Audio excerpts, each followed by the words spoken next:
Europe 1, 10h, 13h, le club de l'été. Anissa Haddadi et Jean-Pierre Foucault. Bonjour à tous. Bonjour Jean-Pierre. Bonjour. Bienvenue dans le club de l'été de 10h à 13h. Anissa m'a demandé très très gentiment, je dois le dire, de venir l'accompagner pendant cette semaine. Et comme je ne peux rien lui refuser, me voici dans ce fauteuil qui était le vôtre vendredi. Je vous ai écouté vendredi. Je me demande ce que je fais là, moi. Mais non, vous êtes le bienvenu Jean-Pierre. On est très content que vous soyez là et de passer la semaine avec vous. Comment ça s'est passé vendredi? Très bien, mais vous nous manquiez. Donc, vous avez des petits conseils à me donner pour cette semaine, s'il vous plaît? Écoutez, je pense que vous savez faire, bon. Jean-Pierre. Donc allez-y, foncez les yeux fermés jusqu'à 13h. Nous ne sommes pas seuls et une partie de la vente du club de l'été est déjà en place. Bonjour Elisa Tabati, bonjour. Mais bonjour Jean-Pierre. Mais bonjour. Vous allez nous révéler les premières fois de notre invité. La première fois que je vous ai rencontré, c'était lors d'une élection de Miss France. Oui, si j'ai bonne mémoire. Exactement. Candidate? Non, membre du jury. Je n'aurai pas les capacités physiques. Merci. À vos côtés, Elisa, Jean-Philippe Longo. Bonjour Jean-Philippe. Bonjour Jean-Pierre. Nous nous connaissons bien. Avec vous, on va parler d'un sujet que je maîtrise très peu, la télévision. Et on va revivre quelques Madeleine de Proust. On parle de quoi aujourd'hui? On va parler de toutes ces émissions qui ont traversé la France pendant l'été. Je vous donne un petit indice, on va parler de Vachette. Ah, ça dit quelque chose. De Vachette, ça me dit quelque chose. Je rassure ma famille, je n'ai rien. J'ai perdu mes lunettes. Il revient. Avant 13h dans le club de l'été, votre moment favori Jean-Pierre, Olivier Pouls, notre chef qui va nous rejoindre pour la recette du jour. Et aujourd'hui, on sera en Provence. Tiens, comme par hasard. Tiens Olivier Guénec va tester un tout nouvel objet insolite pour nous. Et puis, l'actualité culturelle n'a plus aucun secret grâce à Héloïse Goua et Sébastien Bordenat. Vous allez voir, ils viennent avec plein d'idées. À 11h, le débat du jour. Bah oui, tous les jours, on débat avec des grands sujets qui font l'été. Est-ce que bien manger, ça coûte toujours cher? C'est le débat du jour. Appelez-nous dès maintenant pour y participer. Nous livrer vos meilleures idées, vos bons plans pour manger à prix malin. 01 80 20 39 21. Nous aurons la chance d'avoir avec nous ce matin celui qui a été le chef des cuisines de l'Élysée pendant 25 ans, Guillaume Gomez. Si vous vous demandez ce que Brigitte Macron prend au petit déjeuner, restez avec nous, on lui posera la question. Vous avez déjà mangé à l'Élysée, vous? Non, jamais. Vous, oui, pas. Non, si. Ah non, jamais. Si, une fois. Ah, voyez. Avec Jacques Chirac à l'occasion des 80 ans de Charles Aznavour. Ah, il avait dit à la fin du concert au Palais des Congrès, écoutez, venez à la maison, on va manger un petit bout à la maison. Et on est allé manger du poulet. C'était très court l'imitation de C'est une spéciale imitation ce matin, j'ai l'impression. Je sais faire simplement. Écoutez, c'est tout. C'est pas mal. On commence bien la semaine sur Europe avec un invité qui a réuni plus d'1,5 million de spectateurs en salle. Il repart en tournée dès septembre avec sa nouvelle couleur et son spectacle de Jeff Panaclock Company. Enfin, quand je dis lui, il n'est pas vraiment seul. Bonjour Jeff Panaclock et bonjour Jean-Marc. Bonjour Jean Roucas. Crac, crac. Appelez-moi Dieu. Et vous partez pas en vacances, Jean-Marc, un peu? Non, et toi, t'as décidé de venir à Paris pour les vacances? Le mec, il est à Marseille toute l'année, il s'est dit tiens, je vais aller à Paris, il fait 60 degrés, c'est cool. C'est vrai que c'est un peu ça. Vous avez eu un petit choc thermique entre le sud et Paris. Un petit choc. J'ai vu avec son ventilo, j'ai vu. Et encore, je suis pas venu en train. Oui, J'y serai encore. Vous y seriez encore. Merci d'être avec nous tous les matins sur Europe 1, c'est le club de l'été. On est ensemble jusqu'à 13h.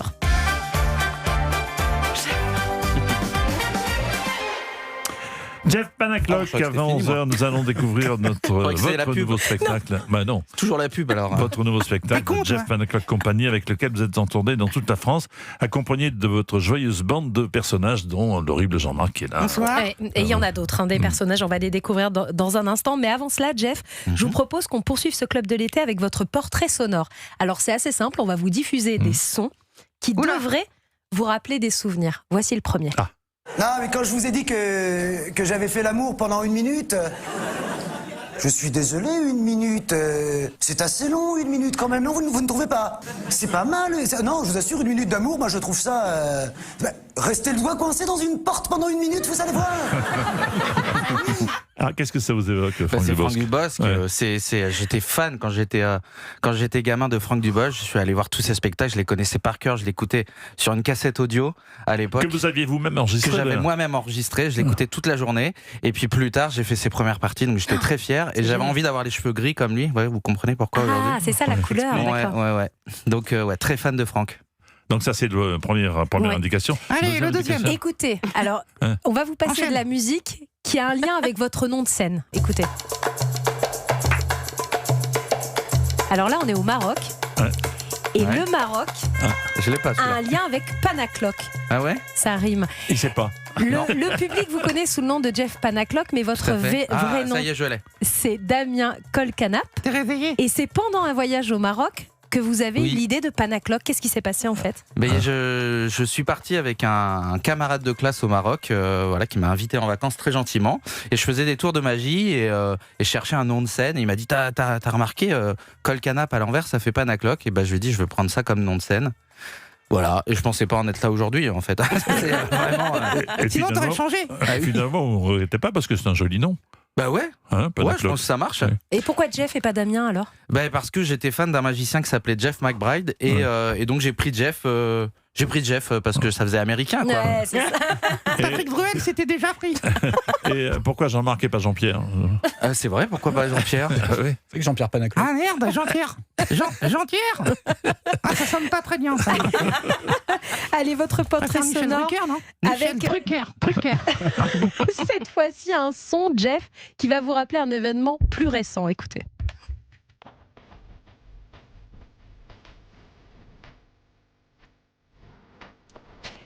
Vous l'avez annoncé il y a quelques jours sur vos réseaux sociaux, l'arrivée de votre petit dernier, un petit garçon qui s'appelle... Ça fait vraiment grande famille. Bah, vous en êtes à 3. Oui, c'est Bah vrai. oui, ça Vous fait avez trois, 3 bien enfants. sûr. Ouais. C'est votre petit dernier, il s'appelle Raphaël. C'est un Tout à petit fait. garçon qui est né le 15 juin et c'est votre premier fils. Vous avez eu 2 Oui. filles avant. C'est vrai, je suis très fier. C'est un événement que vous avez absolument voulu partager avec le public. Oui, oui, j'avais envie de le partager parce que j'étais très heureux déjà. Et puis ma femme a accouché à la maison, c'est très très rare. Ouais. Et donc j'étais très fier de ça, très fier d'elle, voilà. Et puis surtout, votre femme a accouché un lendemain de soir où vous étiez sur scène. C'est-à-dire qu'à quelques Ah non, mais heures c'est près, dingue. votre C'est dingue. fils arrivait. Ça C'est incroyable. faisait quelques jours qu'on avait peur qu'elle accouche sans que je sois là.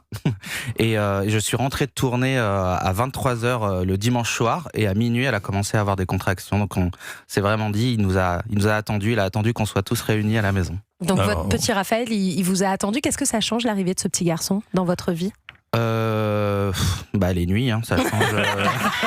Dire, je sais Ça pas. change les moments tranquilles, voilà, le petit déj aussi que j'ai pas le temps de prendre et tout. Non, c'est très chouette, hein, en vérité. Et la carte famille nombreuse. Exactement, ça y est, je vais devoir commencer. Et dans Le vos- congé parental aussi, ça Mais vous change. allez continuer vos tournées, etc. Bien Ça va sûr, rien évidemment. changer pour non, la non, suite. ça change rien. Moi, j'ai choisi d'être le plus présent à la maison, donc j'ai ralenti un petit peu les dates de tournée. Je tourne qu'une semaine sur 2 pour être le plus possible avec mes enfants. Bah, moi aussi, je travaille une semaine par an. C'est Donc pour c'est- vous j'ai occuper de vos ralenti- enfants. j'ai ouais. ralenti Pour m'occuper de mes Vous avez le temps enfants. de bronzer, quoi. C'est moi, ça. moi, beaucoup moins. 4e extrait, écoutez bien.